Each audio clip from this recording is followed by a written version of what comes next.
If it's true that the worst time to look for something is when you're desperate to have it, then it's especially true for finding good staff. And my guest today says you should always be interviewing, and he's going to explain what he means by that and tell us how to get started.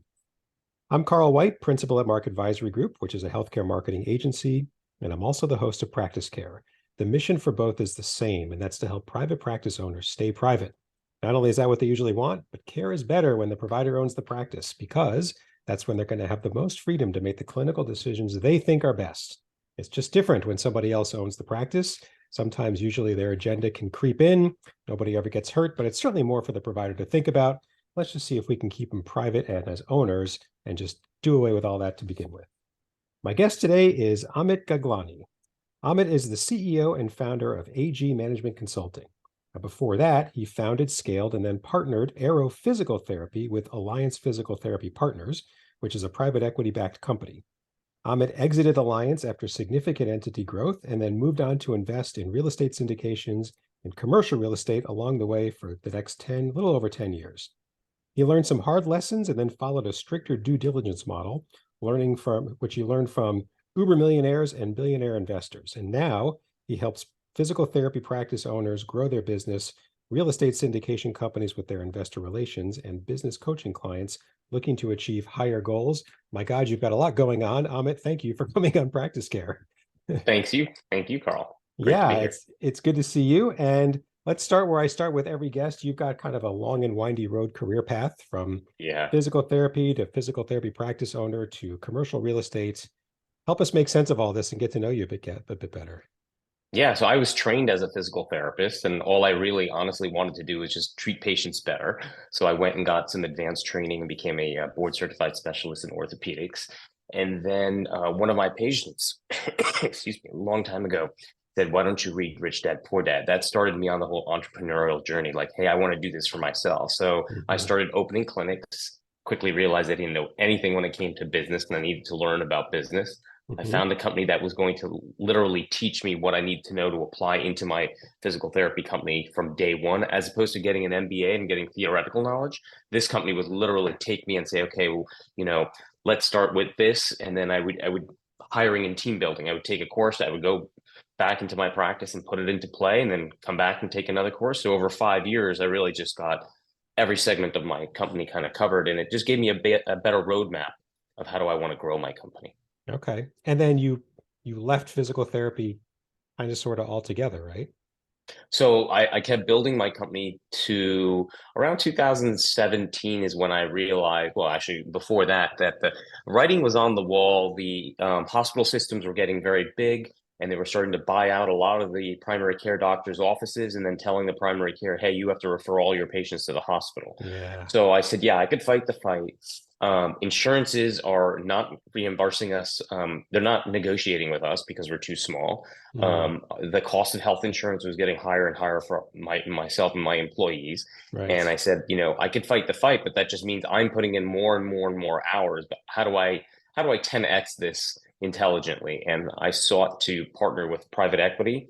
I looked at private equity and I looked at strategics, and private equity was a better model for me to go down. So I Okay. chose to go down that model. Okay. Cool.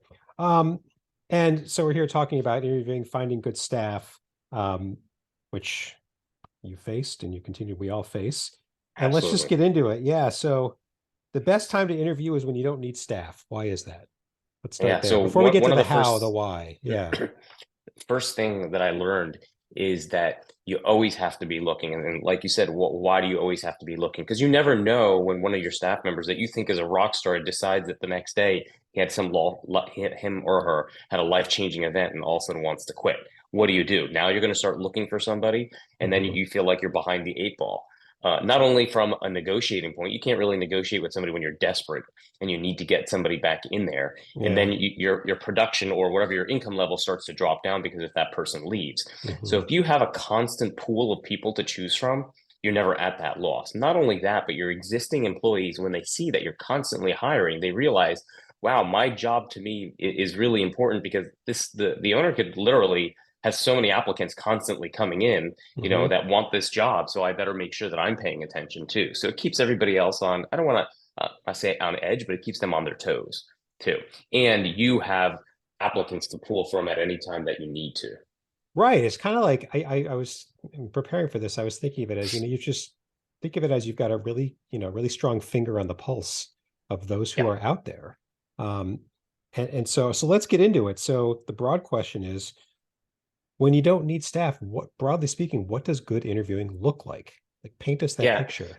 So a lot of times people think it's a specific question that they ask or like the answer that they get. And honestly, it doesn't matter the question sometimes. It doesn't even matter the answer, how they answer it. It's just watching and observing their body language, watching, observing just their how they walk in, their ability to like if I think you and I when we were speaking, I said I used to ask people on the interview before they would come to the interview, please make sure you bring a red pen, you Yeah. know, just to see who listens, who follows Hmm. directions. Hmm. And in the waiting room, first thing that my receptionist would ask, did you bring a red pen? And if they said no, we would unfortunately say that, I mean, we weren't rude about it, but we would say, this isn't going to work out or whatever we said. Yeah. That was one of our basic things. Can you follow basic directions? Yeah. So if they couldn't do that, then what was the point? So let me just clarify for myself. So are you saying you're actually, like, to me, there's a couple different, I guess, types of interviewing, right? There's like informational interviewing. Who's out there? Let's get to know each other. Let's be aware of each other. And then you as the owner, in the back of your mind, you're like, could I imagine myself hiring this person, Yeah. down the road one day or not? And then there's the, I can't tell if what you're saying is you're actually doing interviews as if you were going to hire somebody. Yeah. Oh That's yeah, what you're yeah, talking yeah. about.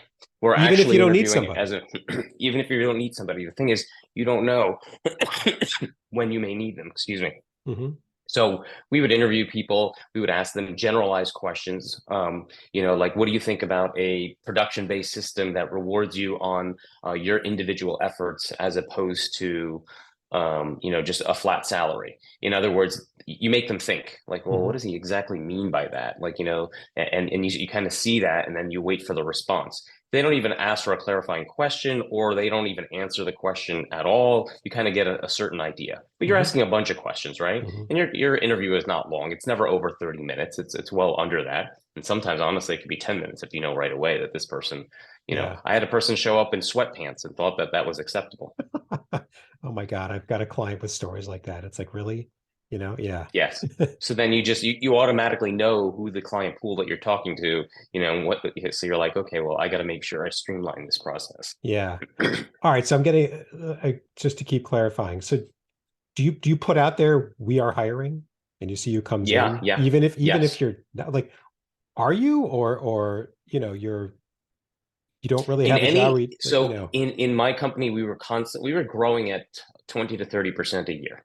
So you're okay. constantly looking for good people. And if you find a really good person, you can make room for them somewhere in the company. Okay. So if you're finding a rock star and you need to get them in right now and you see it's a good opportunity, you could hire them. Yeah, Okay. because you can tell that this person's going to be worth their salt. If you're not sure, that's when you're like, okay, well, let me hold on to your resume. We might have something coming up soon. You Okay. get back in touch with them. If you weren't growing at that rate, anything near that rate, would you still have done, always be interviewing? So I guess it may be industry specific too. In my industry, what was happening is, let's see, physical therapists would jump around literally at the opportunity. Said, hey, someone else is giving them a $5,000 sign-on bonus. Let me jump over there. There's turnover, right? So Hmm. you constantly want to see what's the new salaries, what are new people doing, and when you talk, the more people you talk to, the more ideas that you get of what others are doing as well. So it keeps you up to speed on what's going on in the marketplace as well. But yeah, even if I wasn't honestly growing at 20 to 30%, I'd still want the best applicant pools out there. Okay. And You don't so, want the bottom of the barrel. You want the top, and the only way you're going to do that is you're constantly interviewing to see who's out there. And honestly, you just want to make sure that you're leaving things at a good point. Communicate with them saying, hey, I don't have something right this minute, but let's stay in touch. well, yeah. And so, I mean, the way I was thinking of it was, so, you know, person X quits today. Like, well, geez, I got to start interviewing tomorrow. I got to start replacing this person tomorrow.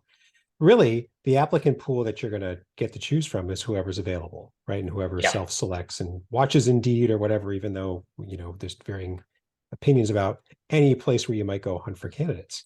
But on the other hand, if you are, at some manageable pace, always trying to keep up with who's out there to, Yeah. metaphorically have a coffee and let's just know of each other, then you could get to know really good people, even if you don't need somebody now. Those are the Yeah. difference. You need somebody now versus you don't, but you want to position yourself well for when you do. That's kind of And what I was getting at, you know? even though you've interviewed people, it's like you're starting the interview again. But now your applicant pool is people you've already interviewed before, Right. who hopefully know you and like you, and that's why they're willing to come in, as opposed to just sending something out there on Indeed and you don't even know the people. And now you're going through hundreds of resumes for 90% of them, which don't even, pertain to what you actually need. Right.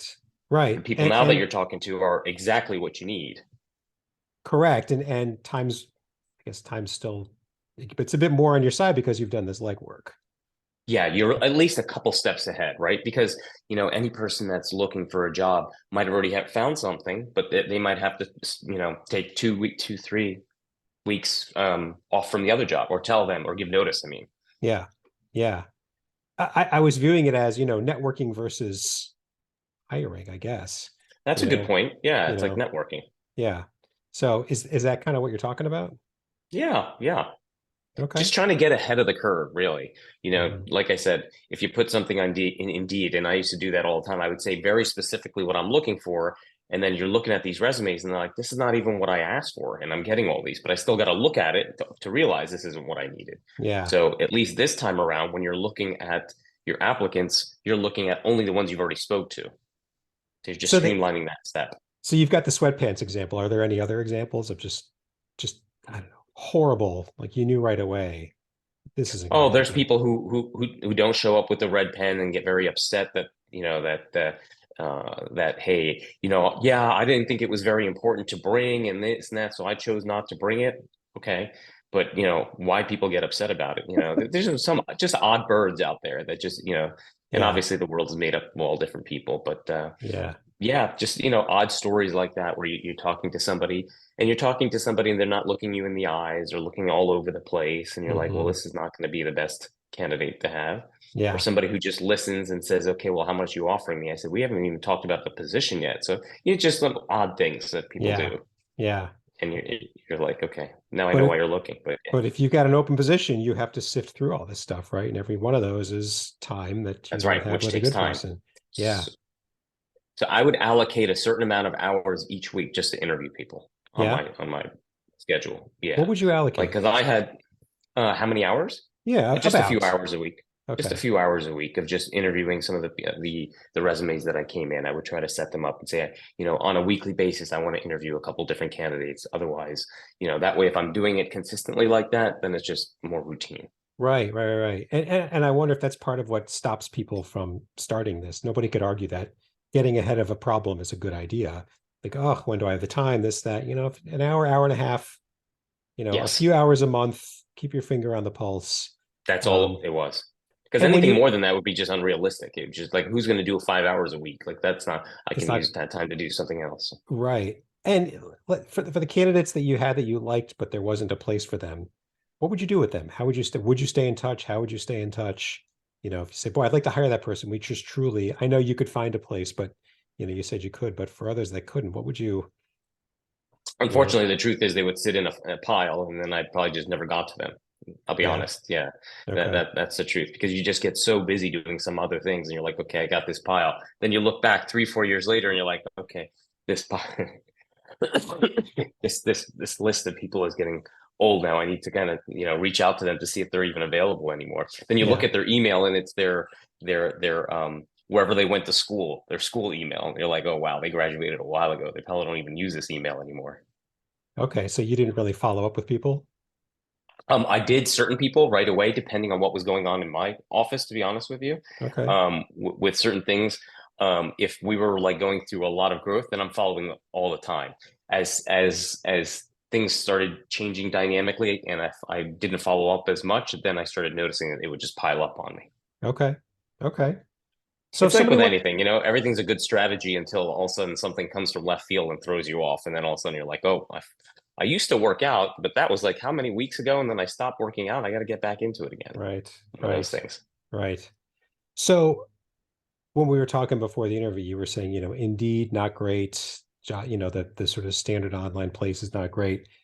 If somebody wanted to get started on this sort of more proactive interviewing, let's call it that, uh, what are some tips you have for them? Like some, So, lessons learned from your I experience. believe it or not, um, front desk people have to be really highly engaged with the customer. So if you go to a local restaurant and you talk to and you see a good waitress, Hmm. you strike up a conversation. There's been many times that we've striked up conversations to hand them a business card and say, if you're looking for opportunities, let's talk. And Okay. those were some of the best people because they did various jobs in my company for me, but they were just very good customer oriented people. And I could teach them the skill that they needed, Hmm. but I can't teach them a personality, which they already had. Hmm. And what about other physical therapists, like the more sort of licensed, where they're. Yeah, those were very tough just because they were in so much demand. Like in my state, there were more jobs available than than actual physical therapists. So each physical therapist could work multiple jobs easily. So they're always being hunted, by headhunters, by physical by every single thing. I even had a headhunter work for me because they were just so in demand. They just get so many offers out the wazoo that they can't even keep up in their own emails. Okay. So you have to use just a variety of tactics. One of them, which is, they always want to come to your websites. You have to make sure that the website is clean, neat, and it shows that it's a team building. And then it's not something that you're portraying. It's something that you have to be doing anyway. Hmm. So your whole atmosphere has to be about, okay, we'll hear, we're taking you in. We're going to educate you. We're going to try to get you to be the best physical therapist that you could possibly be. So let's find out what you're interested in, and let's pursue some of those things. So individually tailoring what those things are that mean something to them Okay. but I won't lie and say I'm doing this which is different than anybody else because it's such a demanding area for that PTs are just needed. Everybody's doing the same thing. Right. Okay. Okay.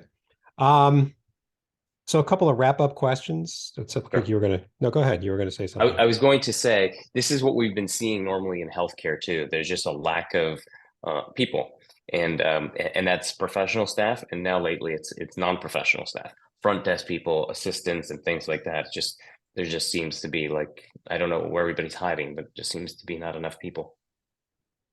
Yeah, I don't either.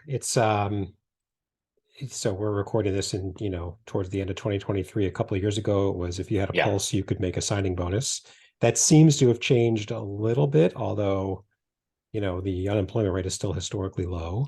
I don't know where they are. I will tell you in the last when I was starting to do physical therapy, there were PTs available. Then it started getting harder and harder. And at that time, I used to think, man, it's really hard to get a PT. But every year, it just gets harder and harder and harder to Hmm. get PTs. And now, even the largest of companies will say, yeah, recruiting is a big challenge.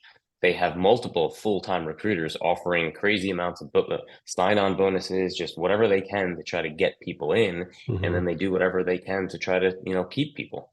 Yeah. So in a way, it's a good thing because you want to keep good staff. You want the bad staff to go somewhere else. You Yeah. really don't want them anyway.